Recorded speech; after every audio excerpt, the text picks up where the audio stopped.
এই মুহূর্তে আমরা রয়েছি বাগরি মার্কেটের ঠিক এলাকার তার ওই অঞ্চলে পাশে যে মেহতা বিল্ডিং এ রয়েছে। মেহতা বিল্ডিং এর এফ ব্লক, সেখানে গতকাল ড্রাগ কন্ট্রোলের ইন্সপেক্টররা এসেছিলেন এবং আমরা যেটা জানতে পেরেছি 6টা টিম 19 জনের ড্রাগ কন্ট্রোলের ইন্সপেক্টর তারা আসেন এবং বিভিন্ন দোকানে তারা যান, হোলসেলারদের কাছে যান এবং গিয়ে তারা এই যে ওষুধ সেগুলো কি কি আছে, কোয়ালিটি কি, সেগুলো তারা যাচাই করে। সব মাল সব খুঁজছিল, স্ক্যান করে দেখছে মালগুলো। আপনাদের এখানে তো দীর্ঘক্ষণ ছিল। হ্যাঁ, কি বললো, কি কি করলো একটু যদি বল। ওরা সব মাল চেক করেছে, স্ক্যান করেছে।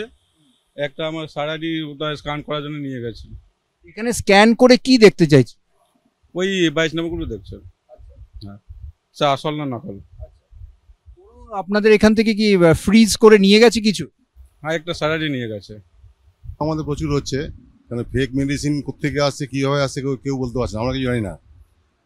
অটোমেটিক্যালি আমাদের কাছে এরকম খবর আসছে ফেক মেডিসিন পাওয়া যাচ্ছে, কিন্তু কোনটা ফেক কোনটা আসল আমরা বুঝতে পারছি না। ক্ষেত্রে তো সমস্যা ফেলেই একটা, মানে যারা পার্টিরা আসে তারা তো বুঝতে পারে না মালটা জাল, তো ওয়েটা কি বোঝার, ওয়েটা কি।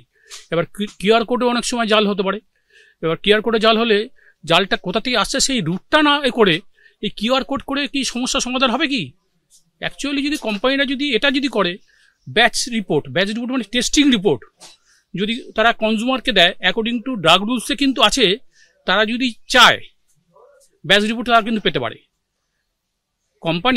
কোম্পানি তারা ব্যাচ রিপোর্ট দিতে বাধ্য, যে সেই রিপোর্টের মালটা যেটা টেস্টিং করেছে কোম্পানি তার ব্যাচ নাম্বার।